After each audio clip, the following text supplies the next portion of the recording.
Olá, seja bem-vinda a mais um vídeo aqui no canal. Eu espero que você goste e antes de tudo, eu preciso te fazer um pedido. Se inscreve aqui porque toda semana tem vídeo novo para você. E para começar o nosso vídeo de hoje, eu vou te fazer uma perguntinha que vai deixar você incomodada. Vamos lá. Fala a verdade. Já rolou aqueles surtos loucos de você querer gritar ou sair correndo? Já rolou, não foi? Já rolou aquela vontade de sumir?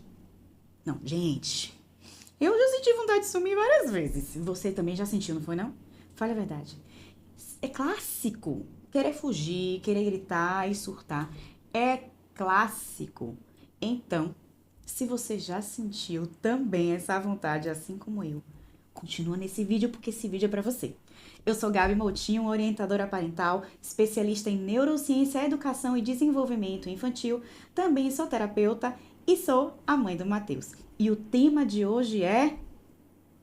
Não lembro, peraí.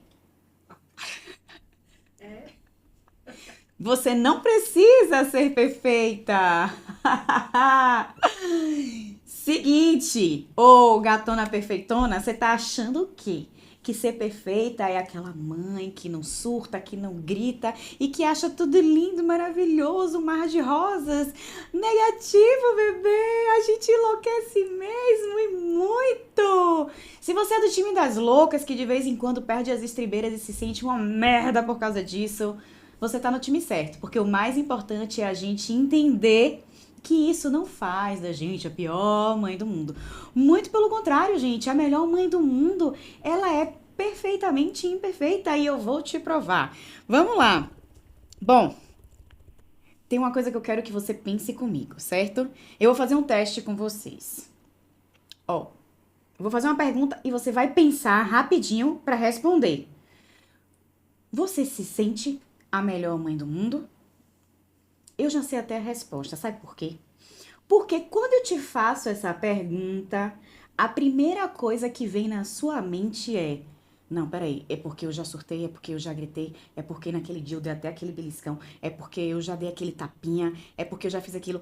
Sua mente remete logo a um momento onde você acha que exagerou, que vacilou e que por isso você se sente a pior mãe do mundo.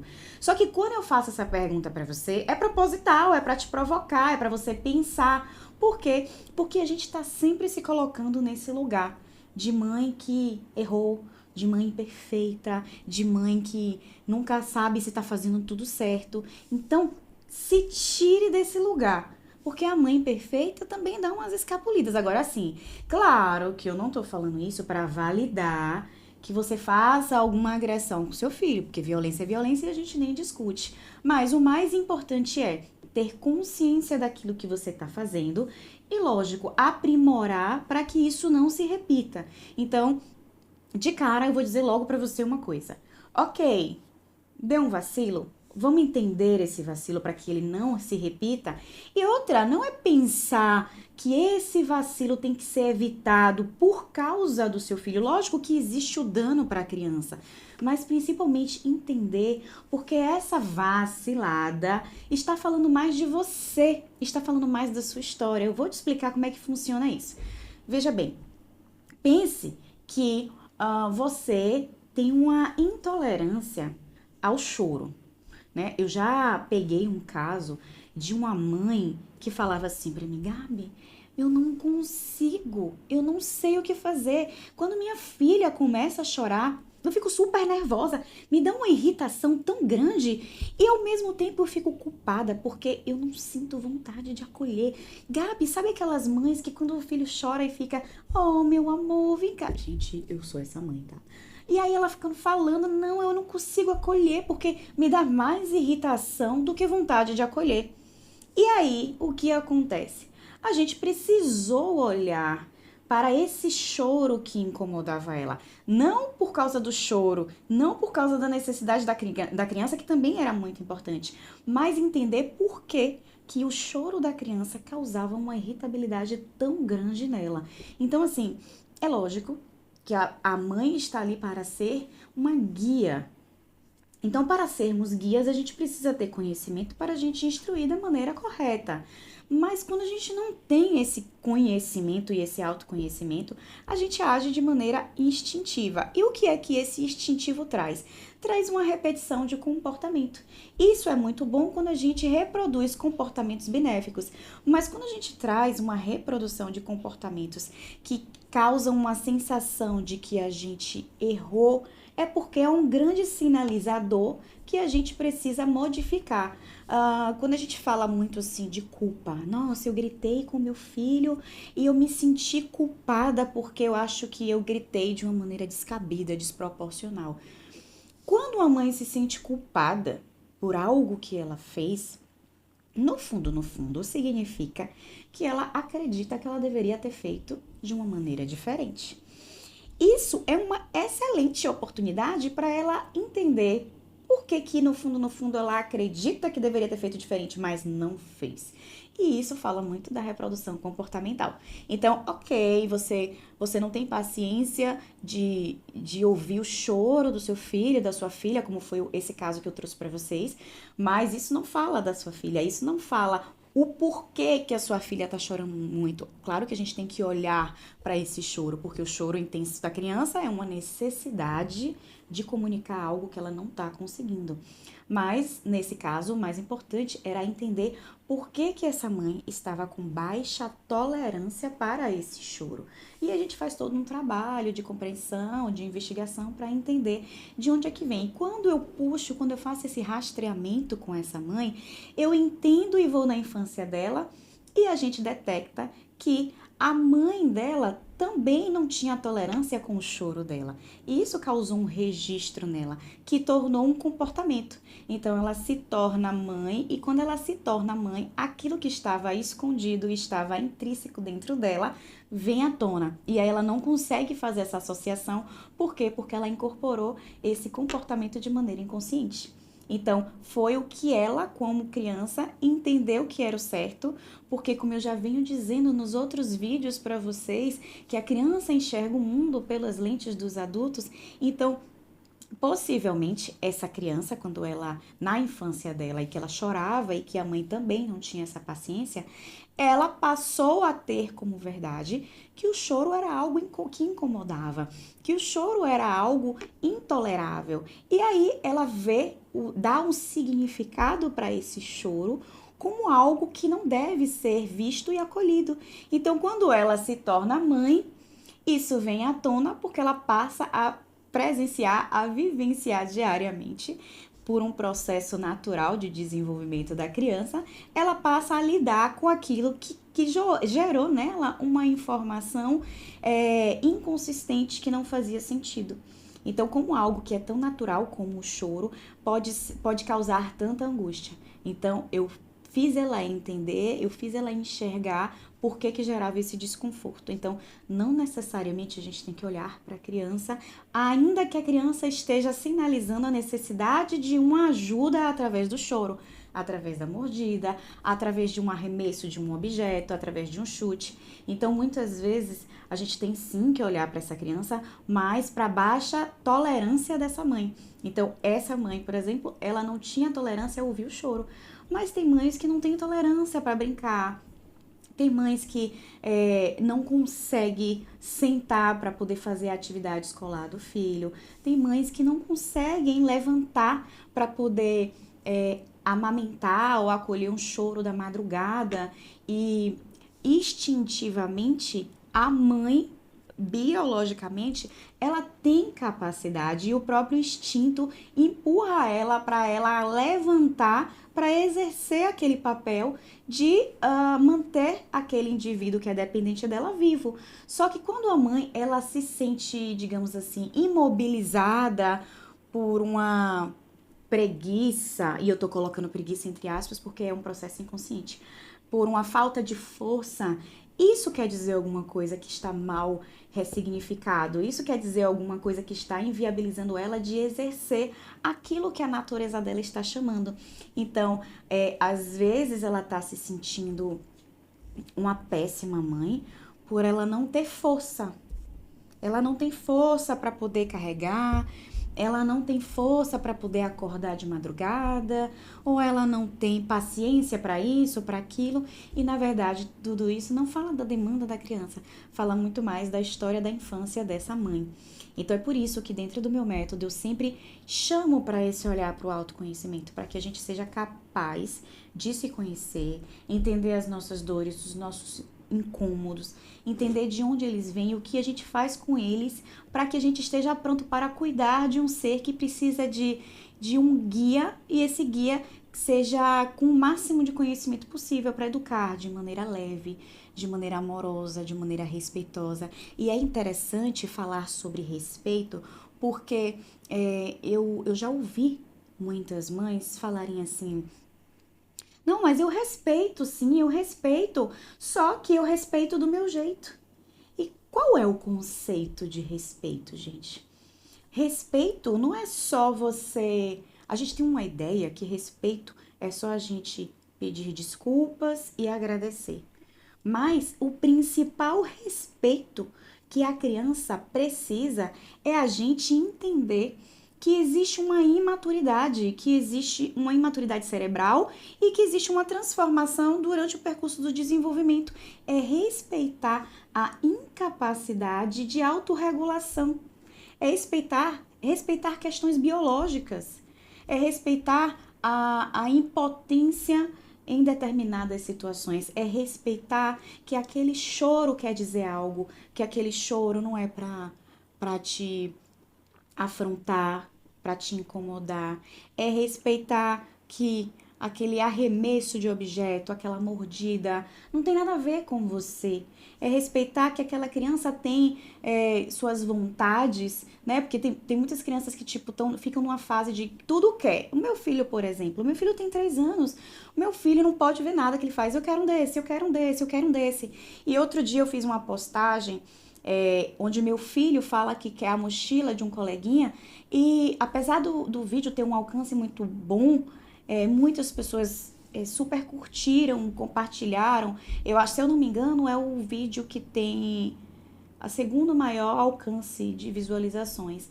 Mas tiveram alguns questionamentos do tipo: mas seu filho não tem que querer tudo, você tem que dizer pra ele que ele não tem que querer tudo. E eu não concordo com isso, porque a criança tem que querer sim, o que não significa que ela vai ter tudo, mas querer ela tem que querer. Então, quando uma criança quer uma coisa, eu quero isso, aí a gente tem que mostrar para ela que de repente naquele momento ela não pode ter aquilo, mas nunca vetar o seu ímpeto, a sua vontade de querer, porque senão a gente acaba condicionando a criança a acreditar que as vontades delas são vetadas. E não necessariamente isso impede, inclusive, que ela busque, que ela corra atrás futuramente daquilo que ela acredita que é possível. Então, às vezes, algo que é possível se torna impossível. Por quê? Porque na infância a gente polda os seus sonhos. Então, quando uma criança fica muito, eu quero isso, eu quero aquilo, e a gente não tem paciência, a gente não tem saco, porque a gente já falou 1000 vezes que não, que não, que não, a gente precisa ter respeito. E não é respeitar só a vontade, é respeitar a capacidade de não compreender que aquela criança não pode ter aquilo naquele momento. E que a recusa, a frustração, a repetição em insistir em ter algo que a gente já falou que não pode naquele momento, não tem nada a ver com a gente.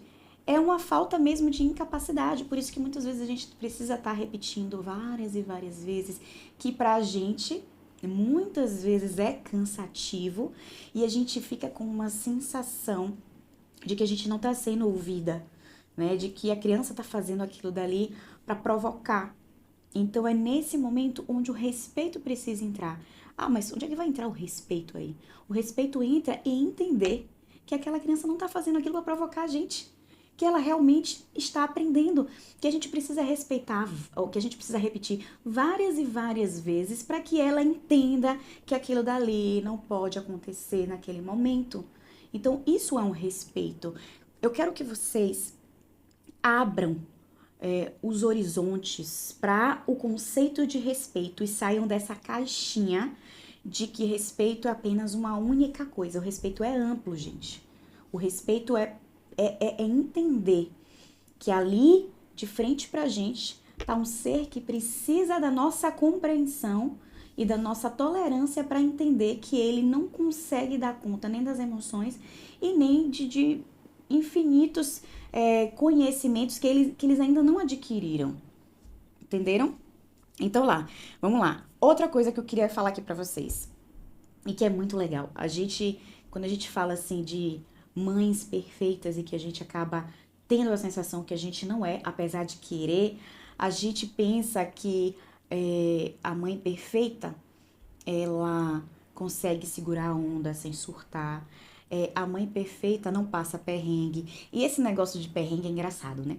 Porque a gente foca, quando a gente pensa assim, não, ideal da mãe perfeita, a gente foca apenas naquela mãe que tá dando conta de tudo. Mas a gente não bota no pacote da mãe perfeita o perrengue que ela passa. Por quê? Porque a gente tem uma mania, assim, de se invalidar, porque parece que todo o esforço que a gente faz só conta se a criança não estiver chorando. Só conta se a criança estiver feliz. Só conta se tiver tudo massa, show de bola.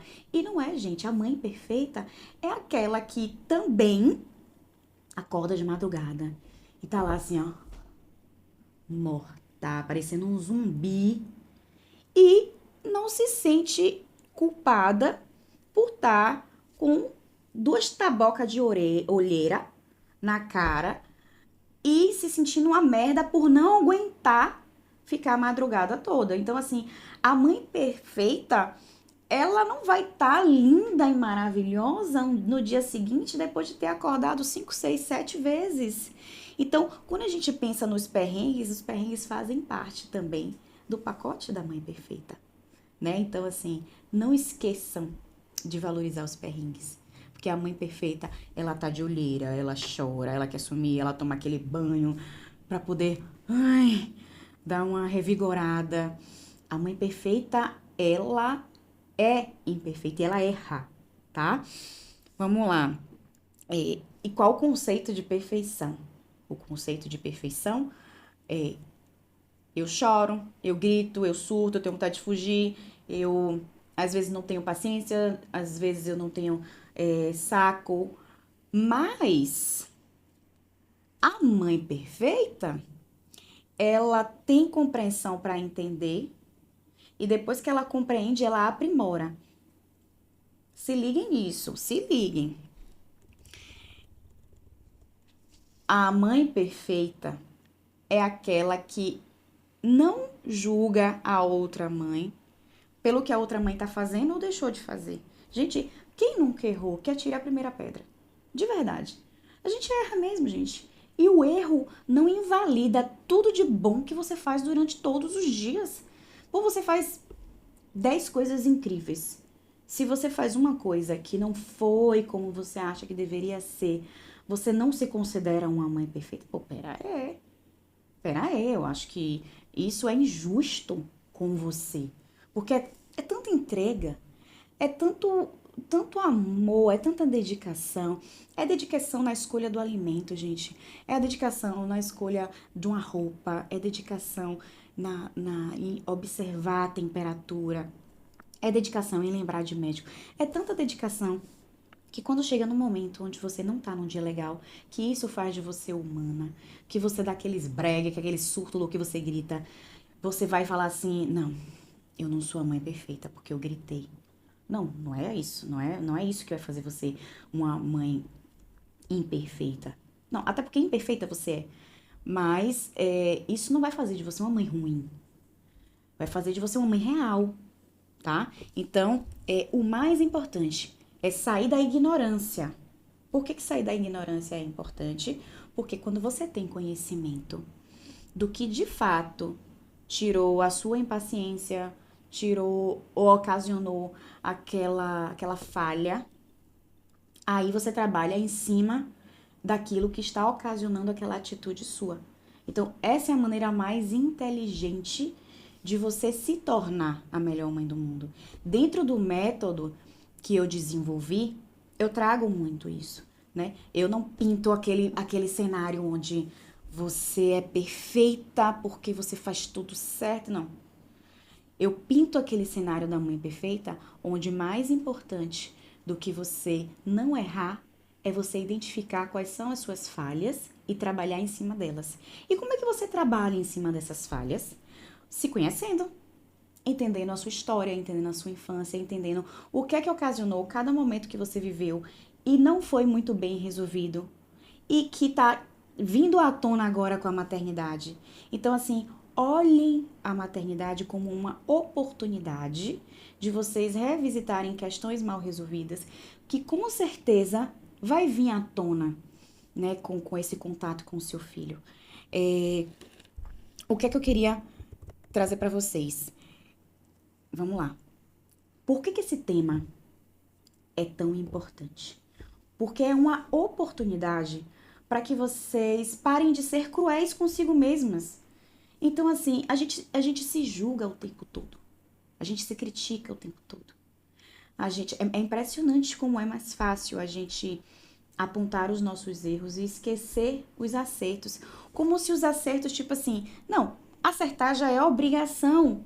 Então eu nem conto. Conta sim, gente. Conta, sabe por quê? Porque nós somos aprendizes. Porque, sabe aquela história de quando nasce uma mãe?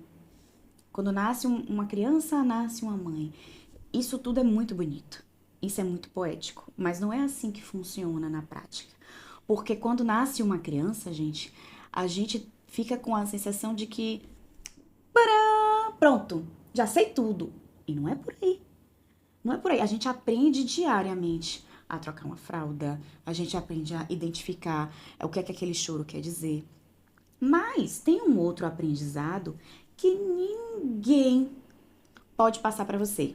Nem sua mãe, nem sua avó, nem sua bisa, nem nenhum aprendizado, gente. É você e você.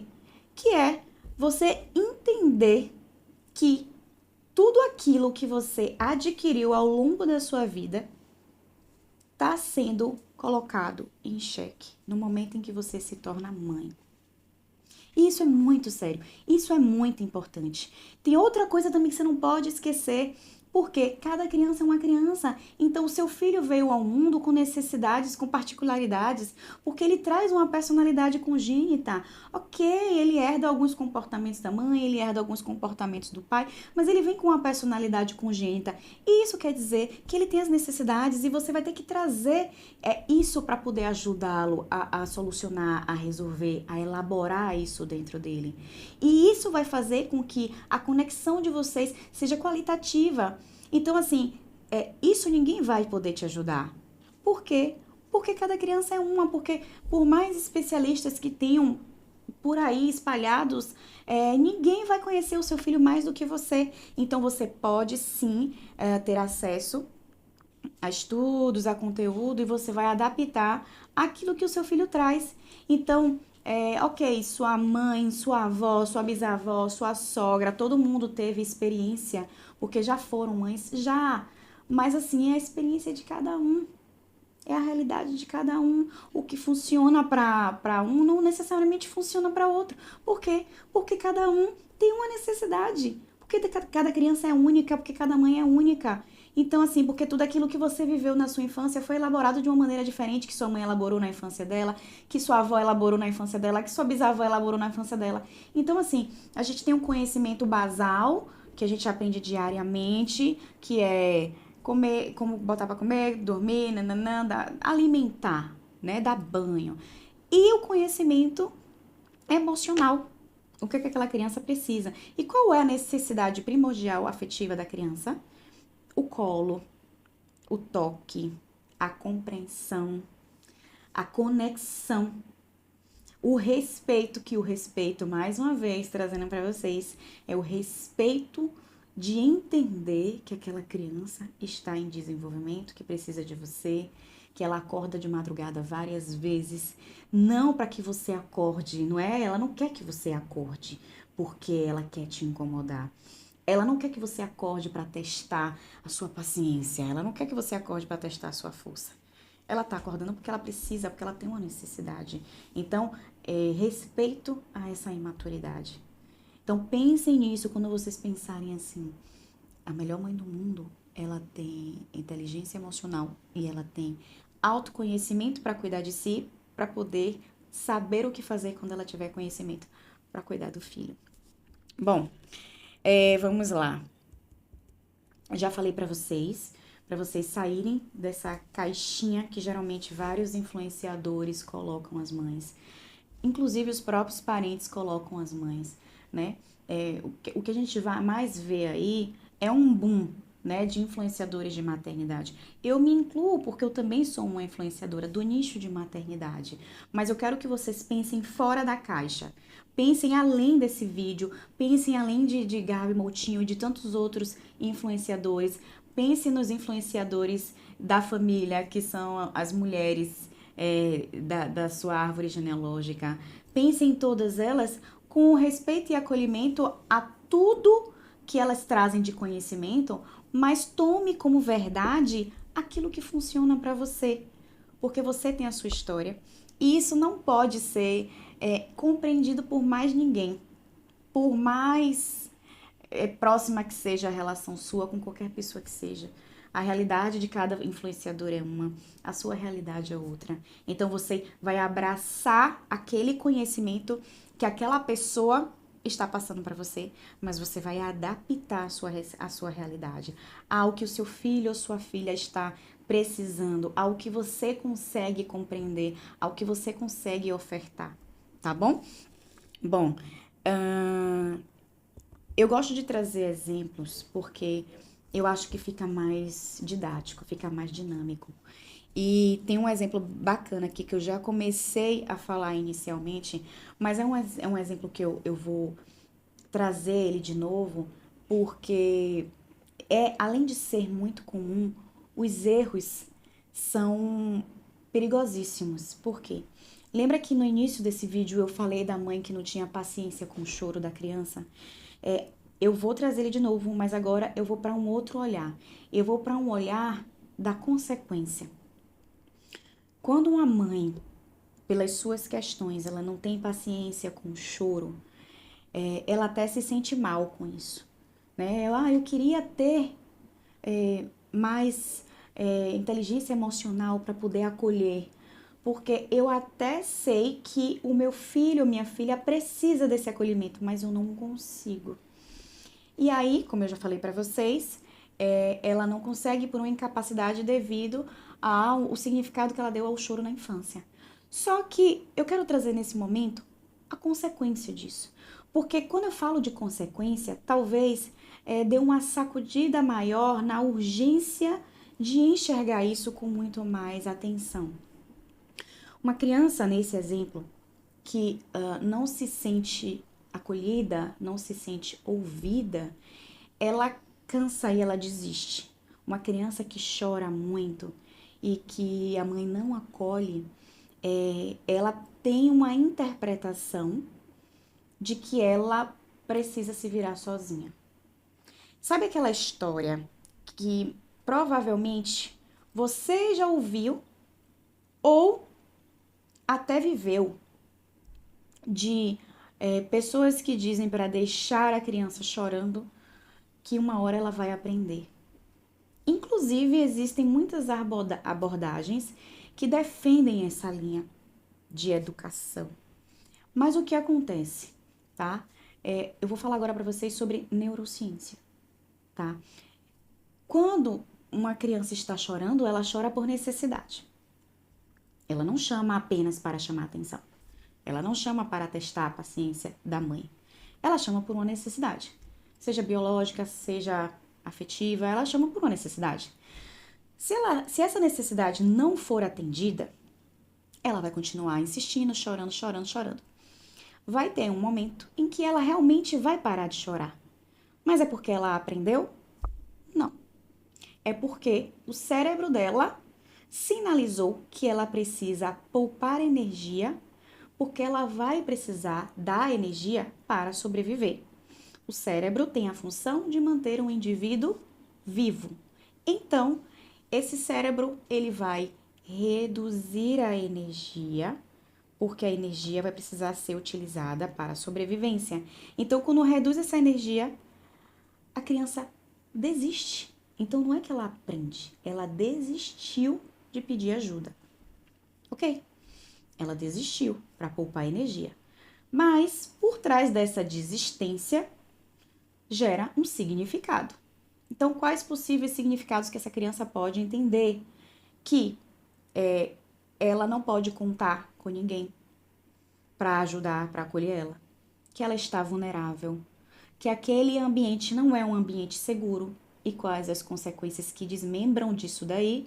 A criança pode ficar mais chorona, a criança pode ficar mais irritada, ela pode ficar com o sono mais desregulado, ela pode perder o apetite ou o inverso, ir para uma compulsão. Ela fica, gente, completamente desregulada.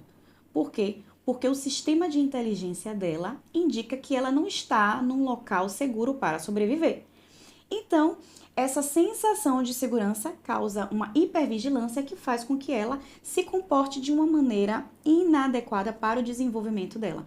Todas as vezes que a criança precisa agir de uma maneira contrária ao desenvolvimento natural, há uma descompensação e há sempre uma perda. Então, essa perda, ela pode ser pequena, ela pode ser grande e ela pode ser, às vezes, nem mensurável, sabe? Então, assim, ela vai se tornar um adulto e essas consequências ela só observa na vida adulta. Não necessariamente é uma consequência direta, como eu trouxe aqui para vocês como exemplo. Não é uma consequência onde ela vai parar de comer ou ela vai ficar mais irritada. Às vezes a consequência pode vir bem depois. E a gente não tem essa educação para entender que quando a gente se torna adulto, muitos dos nossos comportamentos são reflexos dessa infância mal assistida. Então, se eu pudesse dar uma sugestão para vocês, como especialista da área de neurociência infantil, por favor, não deixem uma criança chorando, acreditando na ideia de que ela vai aprender. Até porque seria desumano, gente. Por que não ajudar alguém que precisa de ajuda? Vocês conseguem perceber que nós adultos, a gente ajuda uma pessoa facilmente, né? Por solidariedade, por compaixão, né? Alguém caiu, a gente vai lá e dá a mão, estende. Alguém tá chorando, a gente vai lá e, tudo bem, você quer um copo d'água? Quer uma aguinha com açúcar? Tá tudo bem, respira, não sei o que, eu tô aqui, conte comigo. Mas quando se trata da criança, o que muitas vezes acontece? A criança caiu e tá lá chorando. E aí o que muitos adultos fazem? Não pega não, não pega não. Não pega não, deixa ela se virar sozinha. Gente, se a gente estende a mão para um adulto, por que não estender a mão para uma criança? Porque ela vai ficar mimada, vai ficar mal acostumada. Ok, mas ela vai ficar mal acostumada a ser bem tratada, ela vai ficar mal acostumada a ter uma mão estendida. Ótimo que ela fique mal acostumada com pessoas que podem cuidar dela. Aí, volta e meia eu recebo um comentário assim: para de criar a criança assim. Quando chegar na vida que se deparar com situações onde ela vai estar sozinha, não vai saber lidar. Não, gente, é completamente diferente. Aquela criança que ela tem uma mão estendida, aquela criança que tem um colo à disposição, ela se acostuma tanto a ter isso, que quando ela chega na vida adulta, ela vai buscar apenas relações onde ela pode encontrar amor, colo, compaixão, afeto. E as situações onde ela vai se deparar que ela não vai ter amor e colo e afeto, ela vai saber lidar. Por quê? Porque ela vai em busca de pessoas e de suporte para aquilo que ela precisa. Não deixa a criança se acostumar com a escassez, porque ela tende a ter relações mais frias, ela se acostuma com pouco, ela se acostuma com aquelas relações que tem pouca afetividade. Sabe aquelas velhas relações mornas? Pois é. Pode ser, sim, reflexo de uma criança que ficou chorando sozinha e não teve colo. Pode ser reflexo de uma criança que caiu e o adulto não deu a mão porque queria que ela se virasse sozinha. Porque ela aprende, ela cresce acreditando que é ela e ela. E aí ela se torna um adulto mais egoísta, mais individualista. Porque se ela aprende, se ela cresce acreditando que ela não pode contar com ninguém, a tendência dela é ela acreditar que ela também não tem que ajudar o próximo, porque é uma troca. E aí ela se torna mais egoísta, ela tem mais dificuldade de trabalhar no coletivo, de ter mais empatia. Então, assim, muito cuidado com conceitos antigos, porque não é uma crítica, mas é uma pontuação ao modo como as crianças eram criadas antigamente. Na nossa geração, a gente ainda bebe desse reflexo de uma criação desrespeitosa, onde não se respeitava a imaturidade cerebral, onde a criança era vista como um mini adulto e que por isso tinha que fazer assim, assim, assado, que a criança não tinha que ser ouvida, a criança não tinha que ser enxergada, que a criança tinha que se aprender a se virar sozinha. Então, muito cuidado com esses conceitos, porque hoje a gente vive um índice de depressão maior, a gente vive um índice de ansiedade maior, o índice de transtornos psiquiátricos é muito maior. Ah, é porque as doenças aumentaram. Não, gente, elas sempre existiram. Agora que tá tendo um diagnóstico mais preciso, mas elas sempre existiram. E não tô falando que todo caso não, tá, gente? Eu tô falando que muitas doenças emocionais foram causadas por consequências de uma infância desrespeitosa. A depressão, por exemplo, é clássica, a ansiedade é clássica. Então, olhem para a criança com mais respeito.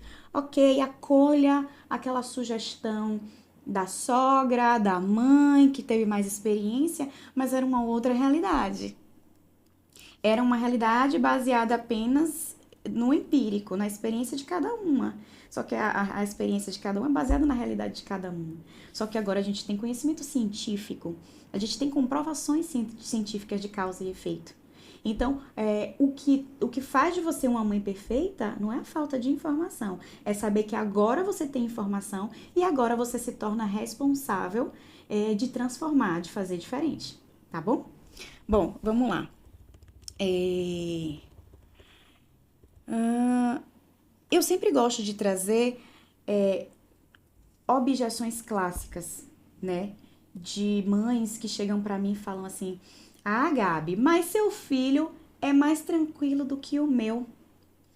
Gente, o meu filho pode ser mais tranquilo que algumas crianças, mas o meu filho também é menos tranquilo do que outras crianças. As crianças são únicas e ao mesmo tempo com personalidades variadas, com necessidades variadas. Então, assim, não é porque o que funciona para mim com o meu filho vai funcionar para você. Quando eu vejo muitos profissionais, influenciadoras, enfim, palpiteiras, e quando eu falo palpiteiras, eu vou dar um aspas, mas não é no sentido pejorativo não, porque eu acho que até existe uma boa intenção dessas palpiteiras. Claro que às vezes acaba prejudicando, mas a intenção é muito boa. Mas quando tem sugestões, a gente precisa pensar no seguinte: essas sugestões, elas se aplicam a uma realidade vivida por essas mães.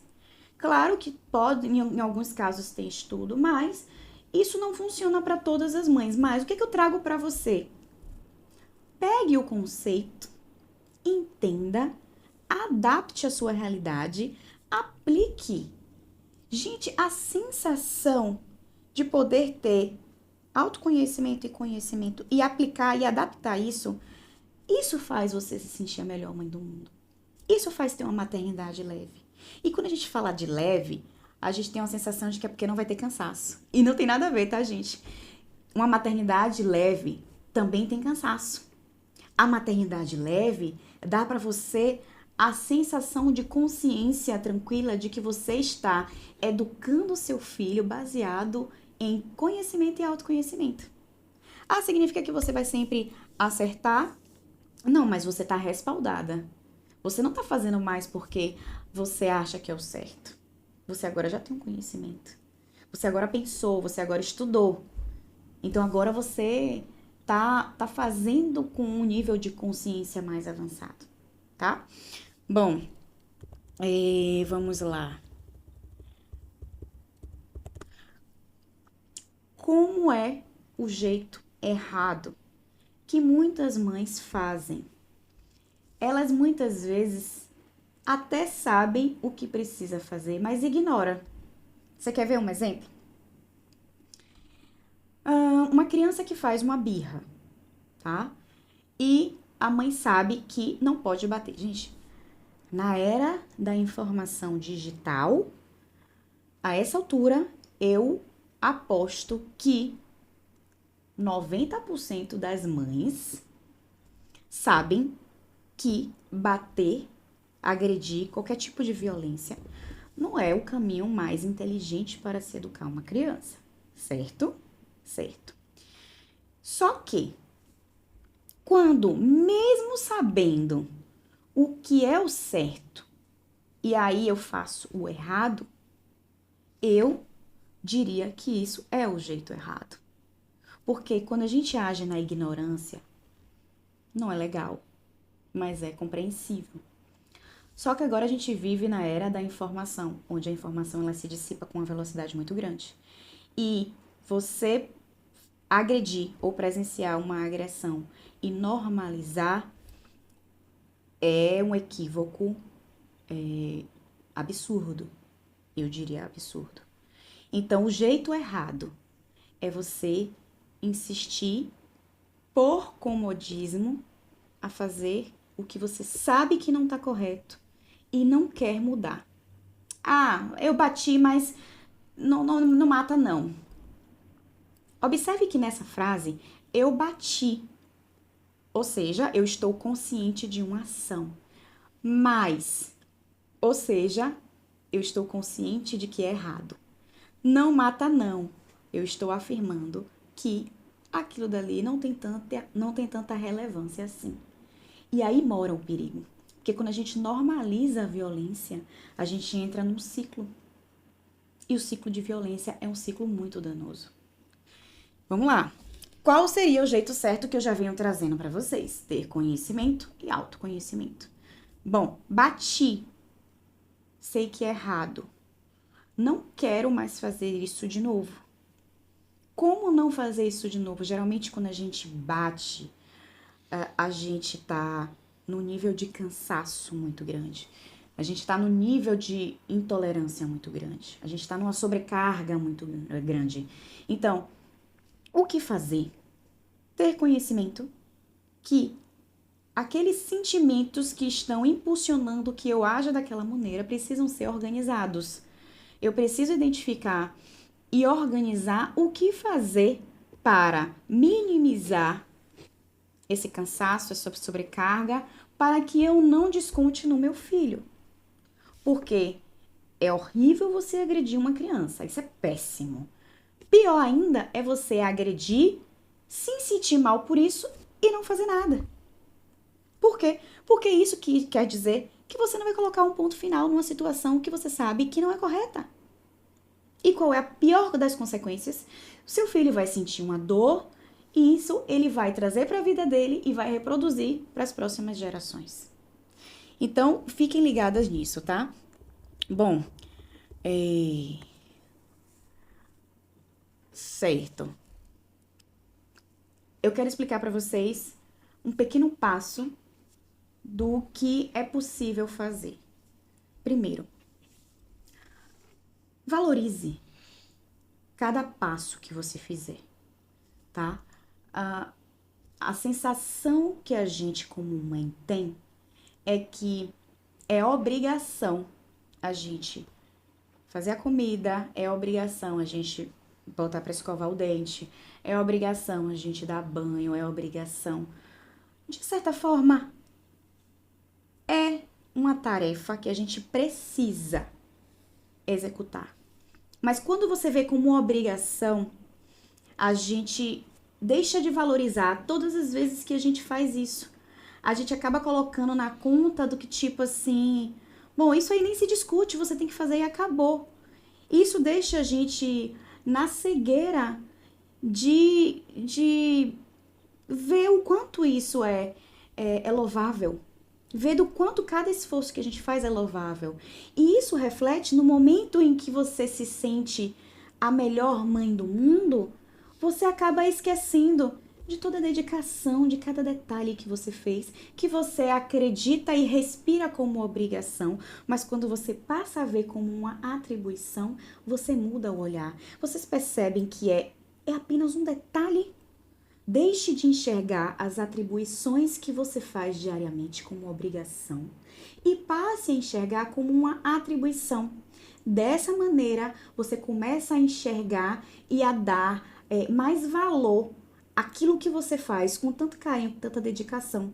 Quando você se enxergar como a melhor mãe do mundo, você vai colocar no pacote toda essa dedicação. E aquele erro que você cometeu um pouquinho, uma vez, não vai ter tanto peso assim. Não vai fazer você se sentir uma péssima mãe. Você vai continuar se sentindo a melhor mãe do mundo, porque você percebe que tudo aquilo que você fez ainda tá ali. Existe um valor nele, tá? Bom, o que eu queria também finalizar fazendo vocês pensarem. Mais uma vez, existem erros. E provavelmente, mesmo com todo conhecimento e autoconhecimento do mundo, a gente às vezes erre mesmo assim. Mas você não vai ser a pior mãe do mundo por causa disso. Porque a pior mãe do mundo não é aquela que deixa de errar. É aquela que olha para os erros e busca identificar a melhor maneira de não mais repetir, de minimizar e de fazer o erro uma oportunidade de aprendizado. A melhor mãe do mundo tem, antes do conhecimento, tem autoconhecimento, porque a melhor mãe do mundo já entendeu que para ela ser capaz de cuidar da criança, ela precisa primeiro cuidar da criança que tem dentro dela. Cuidar daquela criança na infância, que viveu A, viveu B, viveu C, e que ela se depara novamente com essa criança no momento que ela se torna mãe. Então, esse vídeo é uma oportunidade, é um chamado, é um convite para você olhar para você olhar para o potencial que você tem de ser a melhor mãe do mundo, com todos os erros que você pode ter. Eu espero muito que você tenha gostado desse vídeo, usufruído, compartilhe com outras mães. Sabe aquela mãe que você acha que é uma mãe espetacular, mas que de vez em quando ela não se enxerga porque ela acha que ela tá falhando nisso, que ela tá falhando daquilo? Manda esse vídeo para ela.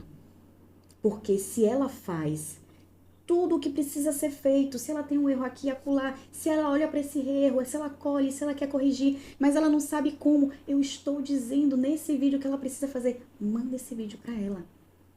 E se você gostou, além de compartilhar com as mães, se inscreve também nesse canal.